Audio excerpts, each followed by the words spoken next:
Welcome to the New in Lynchburg podcast, the podcast that's dedicated to helping you get the most out of this great city, Lynchburg, Virginia. You'll get highlights on upcoming events, interviews with interesting people.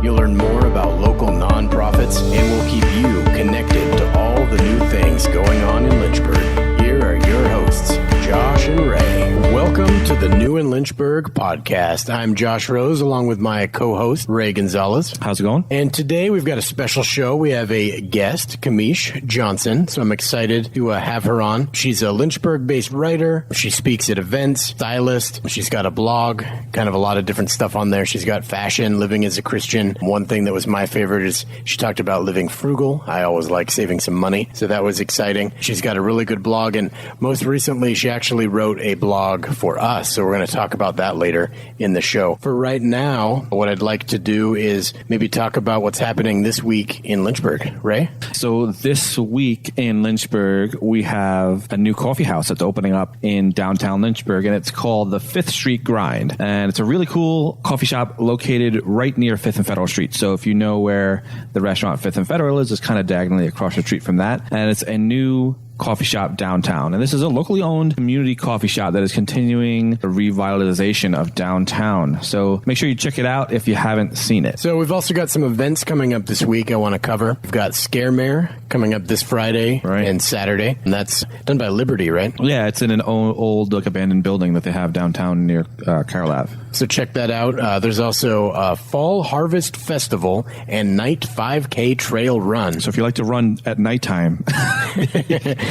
And that's going to be at the James River State Park. And for my pick of the week... What is your pick of the week? So my pick of the week, mostly because I wanted to say this name, is the Apple Butter Makin' Festival. Not Making Festival. Makin'. There's no G on the end of that. So pretty fun stuff coming up. Again, all of this, you can go to our website, newinlynchburg.com. You can see all the events in one spot there. Or even better, sign up for our newsletter, and every Wednesday we'll send all this your way. Yeah, for sure. So on the website, we recently posted a blog that maybe some of you guys have read. It's called the Lynchburg Fall Theater Guide. And this blog was written by one of our own contributors here at New in Lynchburg, Kameish Johnson. Kameish, it's so good to have you with us today. It's so great to be here. I'm pretty excited, guys. Yeah, we're really excited to have you on the show as well. Let's get started.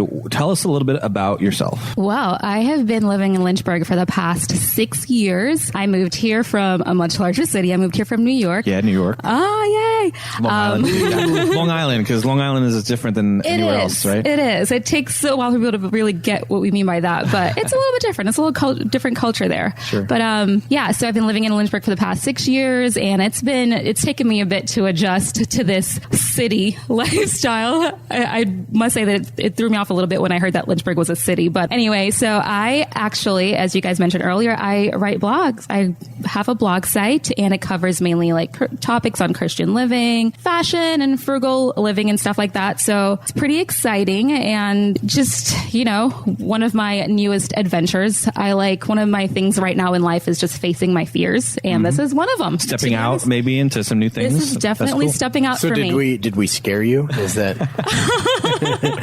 That's why you're here today. Yes. Facing that. This is a new adventure, so yeah. All right, so a little bit about you. You and Ray are both from New York, Long Island. So I've met more people from Long Island in Lynchburg than I did anywhere else. So that's kind of interesting. So funny. I'm from California originally. I moved here for school the first time, and then the second time just because it was cheap.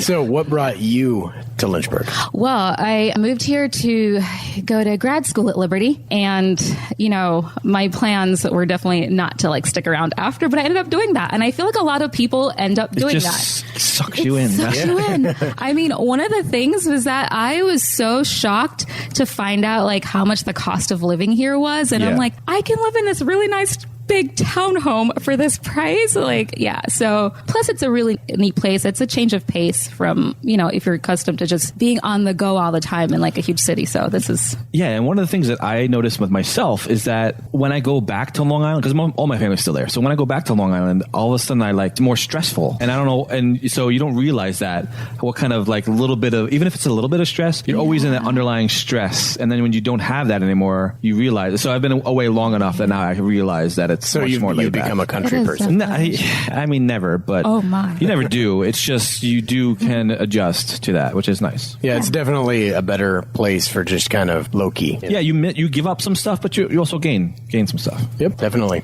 So, what did you study at Liberty Grad School? I studied global studies, Global studies. which is I don't know what that is. global studies. So, some people might just boil it down to being like a missions major or something, but it was definitely so much more than that, especially on the graduate level. It's pretty much just studying like international cultures. And, Yeah, I was going to ask culture and stuff yeah, like that. international cultures. I did some language as a part of that, but yeah, it's pretty neat. And it just prepares you for just working in an international setting. And really, I love traveling. I love working with people like culturally, of just different cultures. And so that's Very why cool. I chose that. Nice. Yeah. So, what have you been doing since then? I know we talked to some about the stuff that you mentioned earlier, the blog and things, which I know is a new thing. You talked about mentoring other Yes. people as well. So, what are some of those goals, or what have you been doing since then, and where you're heading? Since graduation, I have actually been working with a church plant in Amherst, and Amherst is about like 30 minutes outside of Lynchburg. So I stuck around doing that. What's the name of that church? That was Oasis Church In Amherst. Yeah, Okay, in cool. Amherst. Pretty neat. You guys should like check it out if you're looking for a church. But that gave me a lot of opportunity because it's, starting from the ground up. So I got a lot of opportunity just to help establish a solid youth program there and working with a lot of teenage girls and help build the women's ministries and stuff like that. So I got to speak at like these events, and that kind of like sparked my passion for wanting to reach more women. And so I started a blog to do that because I found myself in the stage of life where I didn't feel like everyone could relate in a way. I felt like life was just unexpected for me. Like this is not like where I expected my life to be at this point. Welcome to the club. Yeah. Well, that's kind of life, right? Right? Happens to you, and sometimes you don't. I didn't expect to be living in Lynchburg. I was going to be retired already. Oh, wow. Oh my goodness. Talk about goals. Yeah. But it's funny though. Like you kind of feel like you're the only one living that life unexpected, but that's not the case. And I've come across so many people that are just experiencing that. And I remember like thinking to myself, I feel like I have no guidebook whatsoever for this life. And I feel like there's no one else out there that's experienced this. I couldn't find any resources. And I thought, I enjoy writing. And I kind of just stepped out there, one of those facing the fears type thing, and thought like maybe I'd like to start a blog.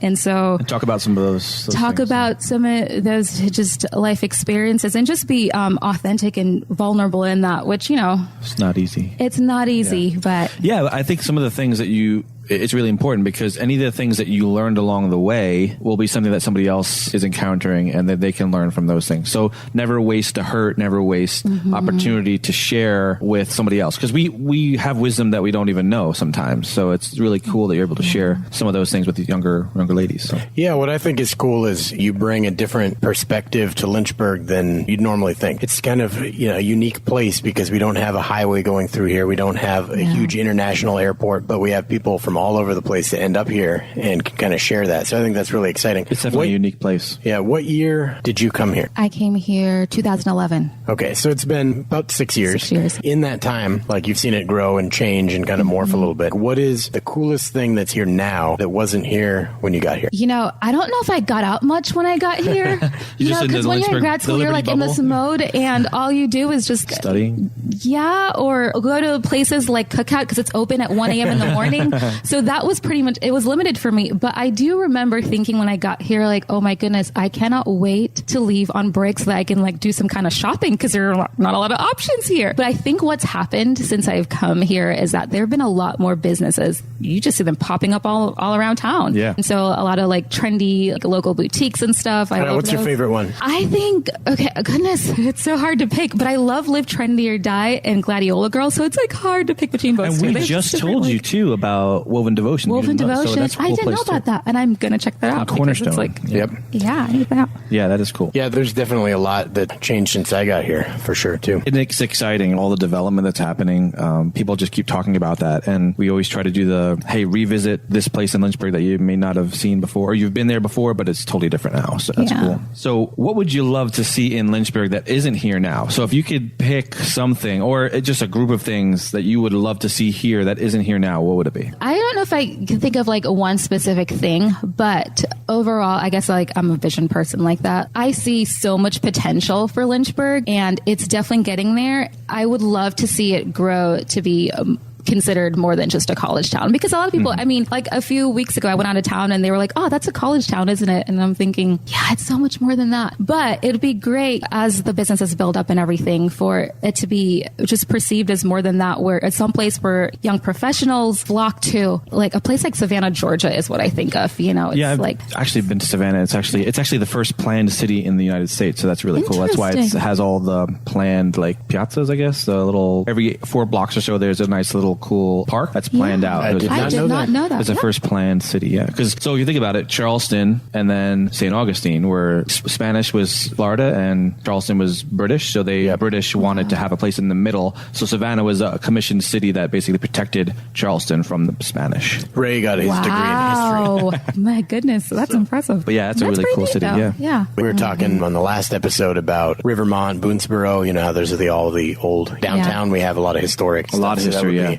Be pretty cool. I went to Charlotte, and their downtown, they have like a mix. It'll be like a brand new building right next to a historic house. So it's kind of cool getting that mix too. Yeah, it's definitely a growing place. And there's so much potential. And I think we actually have the opportunity to be part of that change. You know, we have the opportunity to build our businesses and to draw other people in and employ other people. And even we have an intern from Lynchburg College that works here at New Lynchburg. So we're trying to expand our reach and maybe some of our fears that we have thought. And that's why we kind of created New Lynchburg, because we wanted to step out. We said, oh, this is a great idea, but let's step out and actually do something about it, be part of the change to help make this place better. So there's so much talent. You know, we have all these grad degrees kind of just sitting there for a while people figure out their next steps, but really that could be right here. So that's what Kameish is doing. That's great. She's being part of that. You know? So speaking of that, like you're here, you're on the podcast. What do you want to share with everyone? What do you want people to know?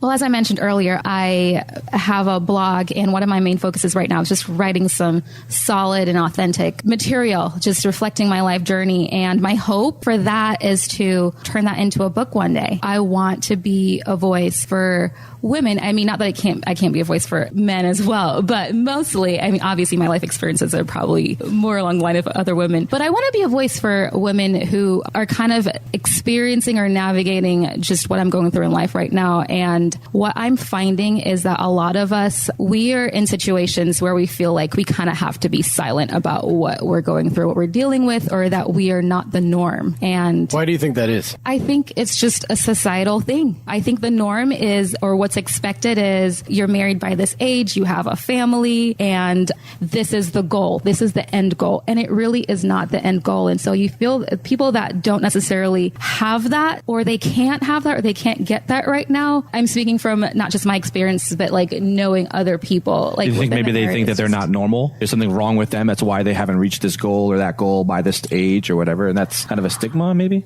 I don't know. I don't know if we necessarily feel, well, sometimes I guess we will feel that way, but I think that that's the perception that we get. We're kind of like hiding behind that. We're kind of hiding just behind a lot of hurt and pain and things like that. And so I want my blog to really reflect that. And I want women to be able to gravitate towards it and be able to really just, I'm sure a lot of people can like really resonate with like what I talk about. And it's a lot of like vulnerable material and stuff. And so being that voice, I think that's my social media platforms allows me to do that. And so I do a lot of that, like using Instagram, and like I have a Facebook page as well. I mean, I think that's where we first saw you was on Instagram, and we were seeing that you use that platform to do exactly what you're saying. And you do a lot of Instagram stories, right? And you do a lot of stories, which is cool. Stories. Yeah. So that's really cool that you can actually have that. And that's social media has kind of created that, right? An opportunity for you to have a voice to people that you might not have been able to reach in the past. So that's really cool. Which is what I think is really cool about exciting. It. So, I think you're right. There's just so much pressure. I know for my wife, it's kind of a different scenario. We got married, and just as a young mother, so much pressure to like do the right thing. And then when you add you caring for a baby, and are you doing it right?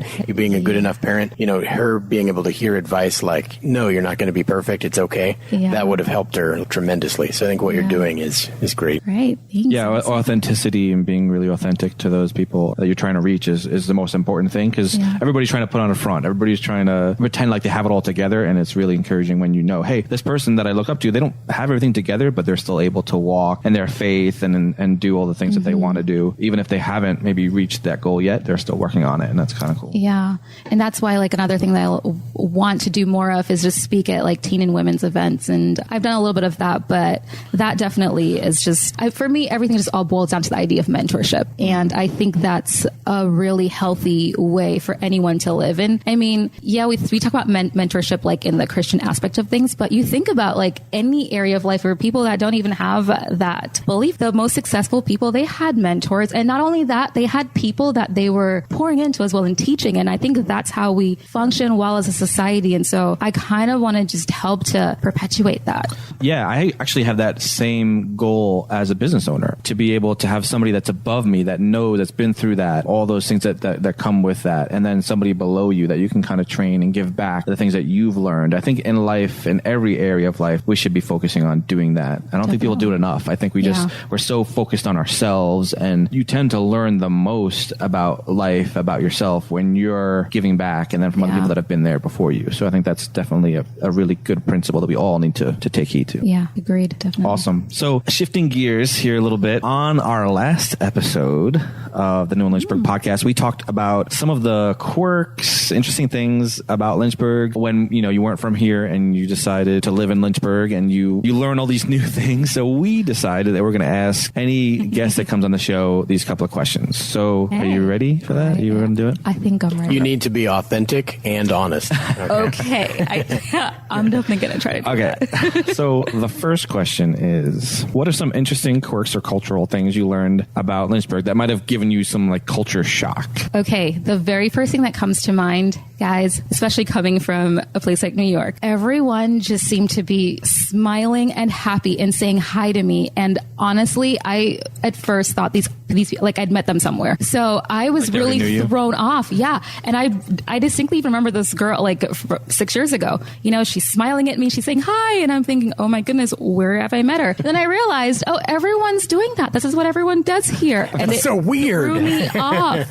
Yes. It just doesn't happen. So yeah, that was one of them. I mean, and introductions took me back a bit too, because I'm used to just shaking hands right away. It's you just meet someone, you shake hands, and here it's a little more laid back. It's like, hi, a little wave or a little hug or a little pat or something. Yeah. So it took me a while to adjust to that. Yeah, it's definitely a little bit different. My wife is from Maine, and it's a little colder up there. So just here, we move into a neighborhood and everyone's like, coming over and introducing themselves and saying hi. Yeah. It's like, who are you people? I like it now that I've been here a while. I'm used to it. I've been indoctrinated. It's just a different culture, right? Yeah. Something to learn, to know. Yeah. I definitely love that. All right. You mentioned something else, a little saying that you talked about earlier. We kind of prepped you a little bit so you weren't completely caught off guard. Yeah. So why don't you tell us about that? Guys, bless your heart. Bless your heart. That just takes everything away. It doesn't matter what you did before then. It just takes everything away. It makes it better. Oh my goodness. That bless your heart. It's so funny now, because the longer that I've lived here and I hear people saying it, I now have an understanding of what it means. So, okay. Explain to us what it means. Oh dear. Well, this is what I've been told by a Southerner that it really means, but they really won't, because everyone's so nice and so polite. But for those of you who might be new out there, it very possibly might mean you poor, stupid fool. Well, it's almost like I'm allowed to say this bad thing about this person as long as I say, bless their heart afterwards. I don't want to tell you you're stupid, but you are. It's like, bless your heart. Oh, honey. So my wife's grandmother, sweetest lady like ever. She just cannot say like a bad thing about someone. Of course, this is Maine, so they don't say bless your heart, but she had her own version of it. Well, they'll just tell you. So it's a little different there, or they just won't talk to you. Yeah, it's a little more, more honest, right? Yeah, but she would just circle around it, kind of avoid the topic, kind of hint at it. But as she's gotten older, more recently, she's a little more willing to speak her mind. And I find that just hysterical, because she just wouldn't hurt a fly lately, That's what I love about grandparents. I feel like once they get older, it's just, if you just want the real deal, just go to them. Just bless her heart. She's just...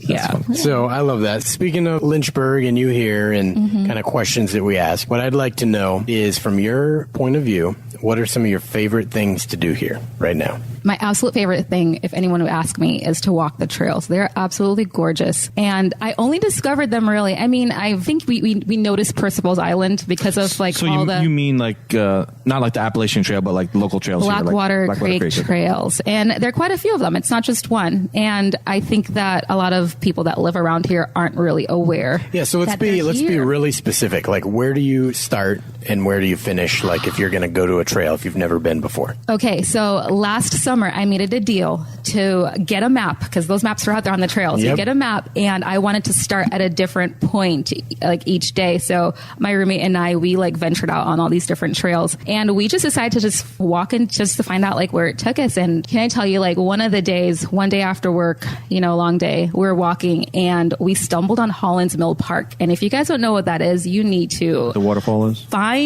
Yes, it is absolutely gorgeous. I mean, I literally said to my friend, I was like, this exists in Lynchburg. It was unbelievable. You wouldn't have guessed it, but it's so worth it. So those are like absolutely gorgeous. And that's like one of my favorite things to do. Also hanging out in coffee shops. Yeah. Like who doesn't like the trendy new hipstery coffee shops? There's that like, are, like so many, right? Of them now. And they're just You're talking about Starbucks, right? No, you can find that anywhere. I mean, you need to have the experience, guys. I mean, the coffee shop experience where they have live music or just like different things. Sometimes they have swing dancing at the White Hart. Do you know that? Like, yeah. So that's pretty neat. And so I love going to the coffee shops, and I have a couple of favorites, I will say. You don't want to say? Are you saying? Well, okay.